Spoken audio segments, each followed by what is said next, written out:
Part 6 to 11-year wife, all other part down below. My attorney just called me about the incident Friday. He's concerned about her mental stability. I explained the med situation to him. He says okay. But what about the next time she goes without taking them or runs short on money? He suggested we request the court to require a custody evaluation of the parents. A doctor appointed by the court interviews and evaluated the parents. The girls might be involved also. The cost is at least $5,000, and it could take several months in which I cannot leave the marital home.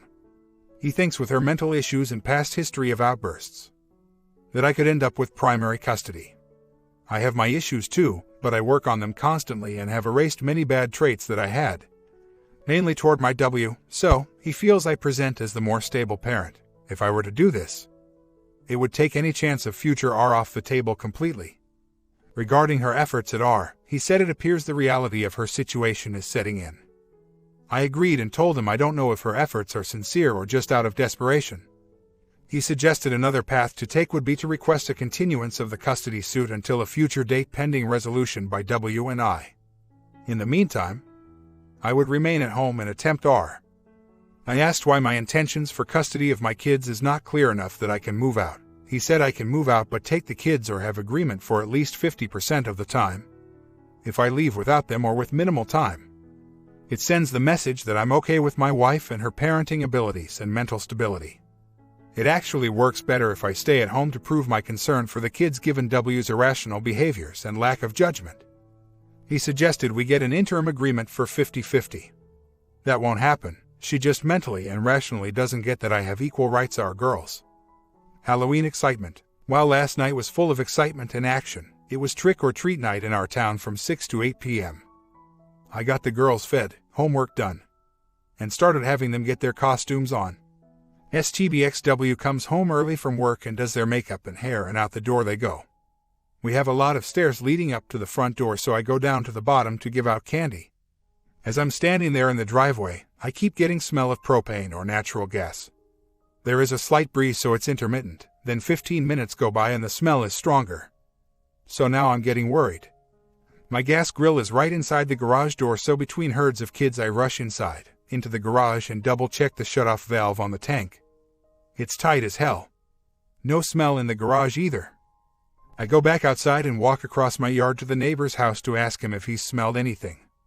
As I cross over, the smell of gas hits me strong, heavy enough to make me gasp a little. So, I turn to the side of my house where my gas meter is located and walk over, sniffing as I go. I can smell gas around the meter area, and as I walk right up to it, I hear a hissing sound. I kneel down and put my hands around the pipes and feel a stream of gas coming out. Holy crap. So, I run inside, grab the phone and the gas bill to call in an emergency. The gas co. dispatches a technician.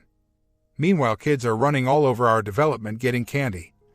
It just so happens the local fire department sets up a rescue truck to hand out candy right near our house each year. So, I go over and inform them about the situation, and all hell breaks loose. They call in the gas leak. Fire department responds with a tanker truck. They barricade off my street and evacuate the area. My house is lit up like a major league ball field. Fire hoses litter the street, ready to put down any fire that might erupt. My wife and kids come around the circle in our development and see all this going on. W comes over and asks me what's going on, so I tell her. She freaks a little, telling me to go get the girls' pets out of the house. I tell her it's okay. A leak is outside, not inside. She says, "Are you sure? What if the girls' bunnies are done for? They would be devastated." I reassure her they are fine, so she takes the kids on up into town to trick or treat while I deal with the situation at the house. It takes the gas tech about 30 minutes to arrive. He inspects the leak, then turns off the main valve at the street. Then he takes a meter into the house to check for gas. There is a very small concentration in the garage right next to where the meter is located on the outside wall. So, we manually open the doors to air it out. The house and surrounding area is deemed safe now. The tech does a closer inspection and determines the riser pipe has cracked underground somewhere and needs to be replaced. Now here's the catch. In my county, the property owner is responsible for the gas line between the street valve and the house. And the type of work requires a state-certified plumber, of which there are only a handful in the area. So now I'm looking at a 3-4 repair on top of all the other stuff I'm dealing with. D. Custody. Second, household expenses. The gas tech gives me a list of plumbers to contact, so I start making calls and get answering machines. Of course, it's 8 p.m. at night. My dad calls me to see how this situation is going. I called him at the beginning and gives me 2 more names. One is highly recommended, does all my parents' work, so I call to see if this guy meets the certification requirements to do the work, expecting to get a machine, and his wife answers the phone. I tell her the situation and she get her husband on the line. Nice service. He says he can do the work, and is the gas tech still around? He'd like to ask some questions. I tell him yes and get them on the phone together. Gas tech says, "Hi. Is this so and so?" Plumber says yes. Gas tech says, "Hey buddy, how's it going?" Turns out they know each other and worked several jobs recently, so the questions get answered and plumber is scheduled to come this morning and start repairs. From their talk, it appears the damage is less than first expected, and I only need the riser pipe repaired and not the whole gas line replaced. Thank God. Now, about the STBXW, after the dust settled last night. We're sitting talking about what to do since we have no heat or hot water, and she tells me this is a sign. I ask her what she means. She says, this was a sign we are supposed to be together. To protect each other. I guess it could be, but who knows? She says this is a sign from God telling me to get my act together. Because I need you and the girls need you. If you weren't here, this could have been really bad. It could have leaked into the house, suffocating us overnight, or built up overnight and ignited by a spark. I tell her even if it was a sign that it fixes nothing between us. She tells me she's ready to work on us. I tell her it's a little too late at this point. I'm moving on emotionally. Trying to anyway. Filed for D. Filed for custody, got my own place, etc. She tells me she's willing to do anything I ask, total transparency. Give up her cell if necessary. Email access. I told her I can't get access to her company email, which concerns me greatly. I told her I think she's just acting out of desperation. She says she can understand why I would think that, but it's not true. She says she's ready to work on us and knows it will be very hard work, but she's ready to put in the effort. Our next door neighbor lent us a nice heater so we could stay at home last night. It's just easier with the girls in school and all instead of a hotel room. We agreed this morning that we need to request the second conference tomorrow be rescheduled due to our circumstances. We can't make an 8:30 a.m. meeting and get the girls ready for school from a hotel room, so I will be calling my attorney at 9 a.m. to request a continuance into next week.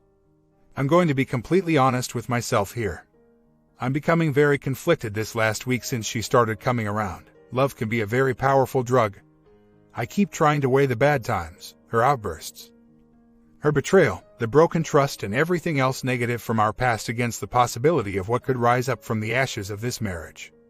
I think of the old saying, what doesn't kill you will make you stronger. I don't know. As you can see, I'm struggling recently. I'm trying to keep a clear head about this. But her recent coming out of the fog seems to have rekindled a spark of hope within me that I guess never really died out. I'm not sure what direction I want to go anymore. My heart says, take a chance. Try to make it work. My logic says, don't let her fool you again and stomp on your heart. Get away now. If she had come out of the fog like this in May when I confronted her seriously with D, I believe we would be working on our marriage now, assuming she didn't falter or break NC. Man, this is really tough. I stayed through 3 years of infidelity to try to make things work. I don't believe in just letting a failure happen on its own. I believe in doing everything humanly possible to prevent it. And yes, she's got many issues that need to be dealt with. I have my doubts about her ability to do that, given that she was in therapy during the adulterous years but continued with the affair. I don't even know if that issue was part of her counseling. As I've said before, I didn't want to do. I felt I had no choice left after serious events unfolded in August. Events that said to me there, take that, in your face. Total disrespect that I and our children didn't deserve. Forgot to mention something. My wife went to see my landlord to apologize for her behavior Friday night during the fiasco at my new place. Although she didn't apologize to me for the same behavior. Family spent the night in a hotel due to our gas line issue at the marital home. Hopefully it should be fixed by end of today. The girls had a blast swimming in the indoor pool and jacuzzi, as did I. STBXW brought Mexican takeout for the 2 of us. We ate in silence, watching the kids splash and swim. After swimming, we went up to the room and everyone got showers before bedtime. Then we watched a movie till 10 p.m. before lights out. This morning I called my attorney to see if the custody conference was rescheduled since neither the W nor I ever got a confirmation back about it. It was moved out to November 21st. 11 a.m. Great. Right before Thanksgiving. STBXW called this morning after dropping kids off at school and driving by the house to check on the repair progress. It's going well. Now we're just at the mercy of the gas company to send someone out to inspect and turn it back on. I told her about the new custody conference date. She felt the same way about it being right before Thanksgiving. She commented that getting a trial date before next year is probably not likely, and I agree. She says it's good because it won't disrupt the girls' holidays. I tell her we shouldn't even need to go November 21st. She agrees, then says, "What? Wait, did I mean I'm not moving out?" I tell her no, I mean we should be able to come to an agreement as adults for shared custody without the courts. She sighs, saying she thought I was agreeing to stay put and work on the marriage. I tell her I still want to separate and share custody but will consider working on us concurrently. She doesn't like that idea. Says, how can we work on things if you're not here? I agree to a point. I just don't want to take my options off the table too soon. I don't want to appear too weak or like I'm giving in to her because I've done that so many times in the past for the kids' sake. I tell her that due to the court schedules and such it will be January till we even get into a hearing, and that is past all the concerns she had about moving the kids around, disturbing their holidays, etc. So, I asked her what will be her excuse come 2012. She didn't understand at first. I asked her again, what will be your excuse for not sharing custody with me come next year? She only said hopefully it won't matter because I will stay and we can work on our problems together. She reminds me we both have made huge mistakes and hurt each other in many different ways. She says it's now time to learn from those mistakes and put our life back together. I think moving out with shared custody puts the most pressure on her to work extremely hard on fixing things. It sends a serious message that I'm willing and ready to move on without her. Second best would be keeping my rental place. Have to really. Lease is signed, as backup while living at home, working on marriage and leave the D in progress. Not sure what to do about custody part of this though if I remain in the marital home. I may have to discuss options with my lawyer about this scenario. STBXW just emailed me asking for a date this weekend, movie or dinner. I told her no thanks, I can't afford it and not ready emotionally to start doing that. If ever. This invite comes right after an email spat between us about bills and expenses and how she has no money. I make more than her and she still has to pay bills. Her cell, her gas, her CC, plus the kids' activities.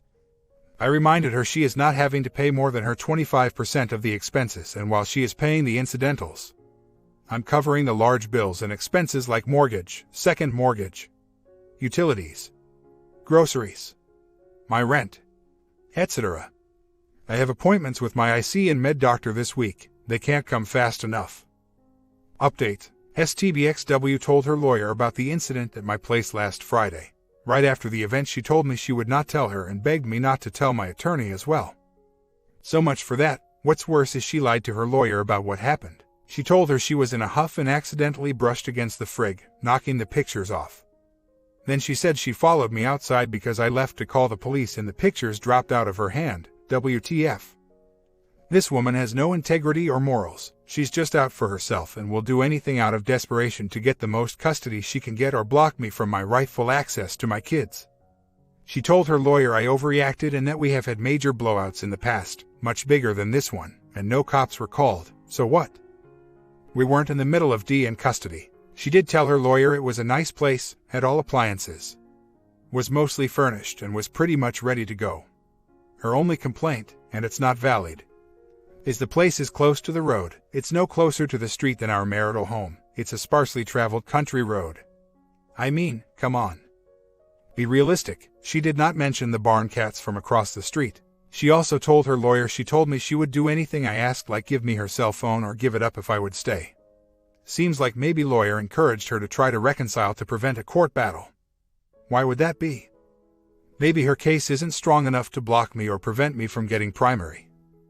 Who knows? In any event, my gut is telling me she is not sincere and is only desperate at this point. Same question arises about these requests for dates from her. Why? If she wants to talk, I'm home every night and available.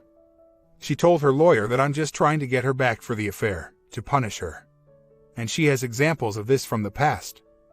She pondered if the judge would be able to see that. Honestly, I can't think of any times I was vindictive. Although I can remember several times she was. The thing is, once again, I feel trapped and controlled by her.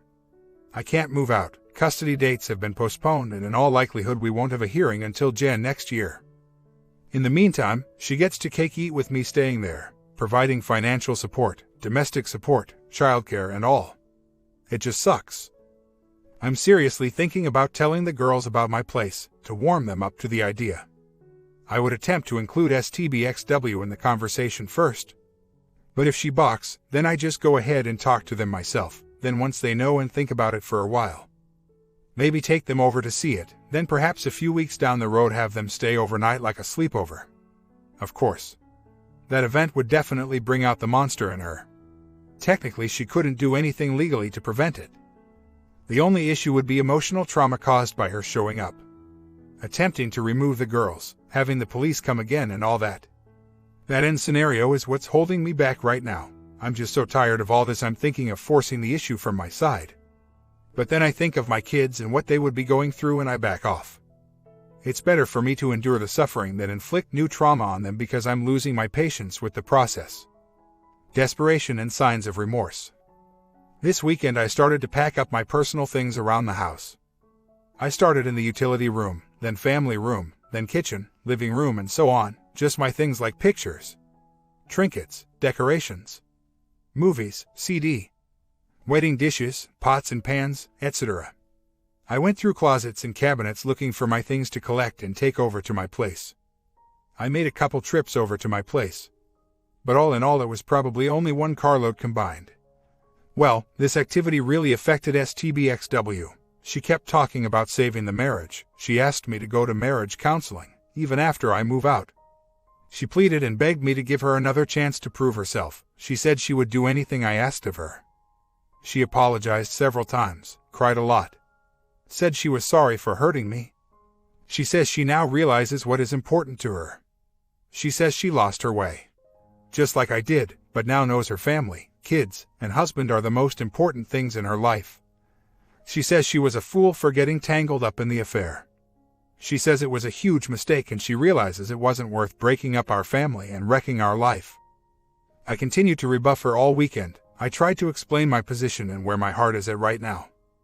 I told her she doesn't fully understand the depth of the hurt and pain she's caused me. Although I can see a glimmer that she might be starting to. She keeps going back to what I've done to her in the past. There is always this equivalency she makes between my drinking and her affair. And on some levels, I can understand it. The difference for me is when things were bad for her. She made a horrible, immoral choice. When it switched around and things were bad for me, I chose to correct my mistakes, improve myself, and when all hope was crushed this summer, I decided to end the relationship with divorce. She keeps saying she has until June to turn things around because that's when my lease renews, and she feels that if that happens, her chances are gone forever. She says she will continue to fight for us. She's been behaving nicer. No sarcasm or flippant remarks for about 5 days now. She called and asked if I wanted something from McDonald's yesterday. She bought me a laptop cradle as a gift because I always use a plastic service tray to support my computer when I work from home. I rejected the gift. She gave it back to me later in the day, so I threw it in the trash. Yesterday she removed it from the trash and I haven't seen it since. She's been searching the internet lately looking for help in saving our marriage. She came across a self-help type of marriage rebuilder program and was giving me information about it and some printouts from the website. Kind of weird since I was doing the same thing throughout the summer without any perceived effect on her part. I asked her why now. Why this drastic change of heart now after I've been trying for so very long? She reminds me she tried for many years to get through to me while I was drinking heavily, but I didn't respond and eventually she gave up. She says it's hard to explain, but that facing the destruction of her family, losing her kids, losing me has made her realize how important these things are to her. Again, my concern is this is rooted in desperation and fear of abandonment and not a sincere desire to reconcile. I have to say, that fear of losing everything was what did it for me, although my epiphany was instantaneous.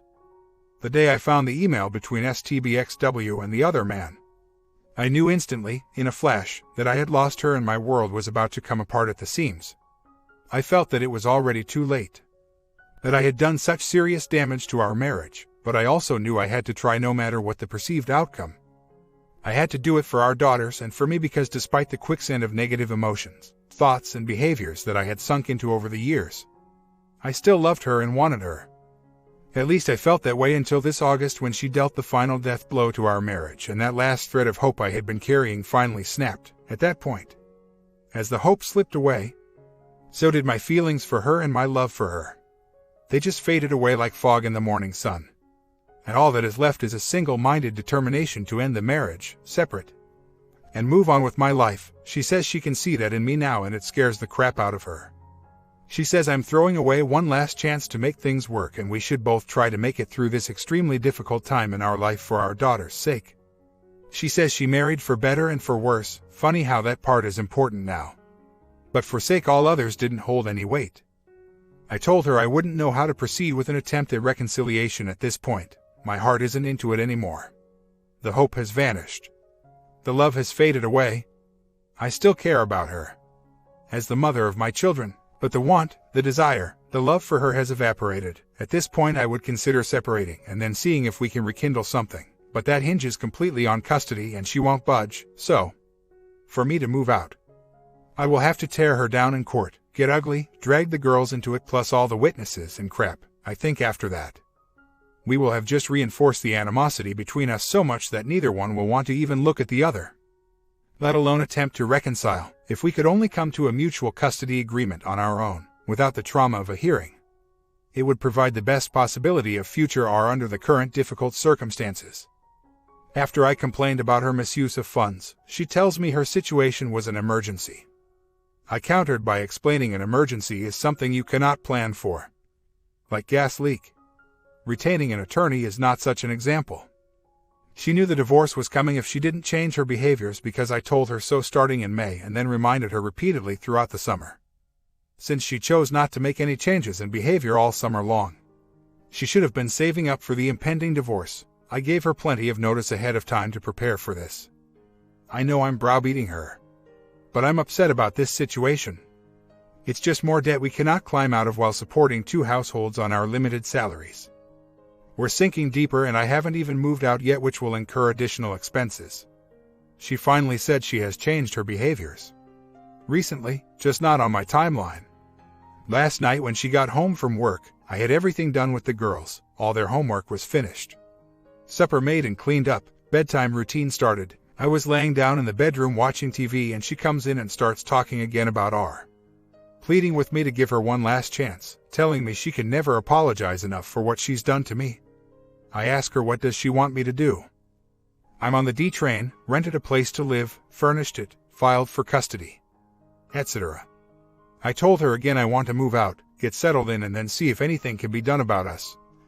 She's adamant about not disrupting our kids' lives with a separation and shared custody between two homes.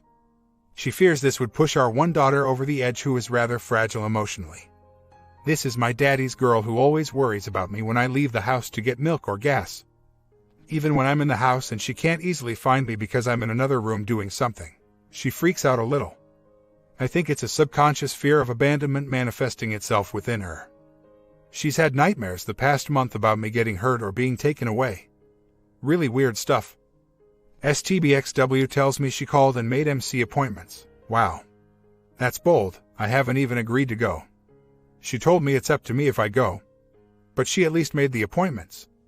Funny thing is she made them with the same counselor that got upset with her for lying in session and dropped us via phone call and formal letter. I asked her why to choose the same person. She says, you liked her right. I say yes, she says, I'm okay with her too. I doubt the counselor will take us back, so, most likely she will have to choose another MC. Another issue is the first available with the old MC is January. That sucks because that would be after the second custody conference and possibly after the custody hearing. STBXW and I both do not want to go through a custody hearing, but neither one of us will budge on our position either. I was hoping to be able to negotiate with her to move the custody issue and separation along by agreeing to certain conditions. For example, she wants the kids home for the holidays and not being moved back and forth. I could agree to that. I've tried talking about a transition from the marital home to shared custody between both homes so that it is not an abrupt change. And I would agree to MC early next year after I move out and we have a co-parenting schedule set up, but she wants me to stay put and work on the marriage. Without the physical and emotional disruption caused by me moving out, at times it seems we are so close to figuring a way out of this, but then, poof, it disappears right before our eyes. So, under all this financial and emotional pressure, she caves last night. She tells me this cannot go on. She says she will call her lawyer and request the remainder of her retainer fee back and use that to pay down the repair bill. She tells me she won't fight me on custody anymore. She says, "You win, you've beat me, I can't afford to fight you through court battles and you will take it there no matter what." So, I tell her I will work up a proposal and have it sent over to be signed. This discussion happened right after supper. Then at bedtime, we're laying there and she begins to apologize again. She says she can't truly know the depth of the hurt she's caused me because she can't feel what I'm feeling. But she says she can relate to it because she was deeply hurt in the past by me. I agree with that. The things I did and said to her years ago were horrible and abusive and surely inflicted emotional pain similar to what I'm experiencing. She tells me she's so sorry for what she has done to me and wants a chance to repair it if only I will let her. She's trying to persuade me that she is sincere in her efforts to save the marriage. She told me she sent an apology email to our old MC in hopes she would take us back into therapy. And she apologized to my landlord for her misbehavior last week. It appears she is attempting to atone for her recent mistakes and take responsibility for her behaviors. So, what should I do? Strike while the iron is hot. I could wait till she drops her lawyer, then continue with the November 21st custody conference without her or her lawyer and basically get my way because she's absent and without representation. Or I could have a custody agreement written up the way I wanted and have her sign it. If she really would, I don't know. I've been thinking about the timing of all this with the girls and holidays coming up, even if I got primary custody tomorrow. I don't think I would uproot them immediately anyway. I'm thinking of holding off until January so we get through the holidays with some semblance of normalcy and family togetherness. There's only a month and a half left in this year, and yanking the kids out of their home, splitting up the parents right at this time just doesn't feel right. And there is this little tidbit. The wall I built up around my heart is starting to show tiny cracks. Deep down I don't want our family or life to fall apart. I never did, but I felt pushed to my limit and was left with no other choice but to file for D. My attorney called me yesterday to see how I was doing and if there were any new developments. I explained to him that she is showing a change of heart and attitude. He said he's seen this lots of times where the filing for D or custody makes the reality of the situation hit home hard and shakes the WW out of their funk. He's seen where in the thick of the D process the WW spouse finally sees the light, understands what they are going to lose, and wants to postpone any proceedings to see if the relationship can be saved. So, I don't know at this point. I think the STBXW is really trying the best she knows how on her own. There are things she could be doing that would help, but I haven't told her because I'm not sure of my direction anymore. I don't see any sense in telling her I want this and this if I'm not committed to attempting R. Tonight, I'm going to feel out my STBXW to see if she still agrees not to fight me over custody. It's been 24 hours, so she may have changed her mind already. If she's still open to the idea of equal custody, I will have my attorney write it up and submit for her to review and hopefully sign. Even with that out of the way, I've decided to stay put in the marital home until after the holidays for our kids' sake. I don't want to uproot them and disrupt their lives during this time. It's too important to them spiritually and emotionally to do that to them. I've suffered through this long. I can make it another 7 weeks for them. As far as R goes, I'm not sure what to do. She invited me out for a bite to eat and bowling this Friday. No kids, I agreed to go. Our very first date 13 years ago was bowling. Strange, but I can still remember the exact outfit she wore. Coincidence? I don't think so. I am not going to retract or stop the D. It's still ticking along and will for 2 years. Without action by one party or the other. It will expire at the end of 2 years from date of filing. Yes, I have questions about the OM yet. She told me he's not interested in a committed relationship. At least with her. She told me he's too busy with his life, work and 3 boys, and doesn't have time for her. Honestly, I think she did most of the pursuing later in the affair. I think she fell in love with him at some point. He was definitely interested early on. But then he started seeing other women, his marriage fell apart, and now he's got his kids most of the time. Still not sure on the pregnancy issue. When she gets a full period or starts to show, I'll know for sure. Haven't been able to bring it into a conversation yet to ask more detailed questions. I have to say though, from her demeanor she doesn't appear to be worried about the possibility of pregnancy. She told me it's just stress affecting her ovulation. Like it's no big deal or anything. Is her heart really into it? I don't know, my sincerity meter is working overtime trying to figure it out. I can say that she has never put this much effort into R during past attempts, so that's a little encouraging. My comment: by the time this video is uploaded, I am finishing up the ending. The part 7 will be the final ending. Hope you liked this series so far.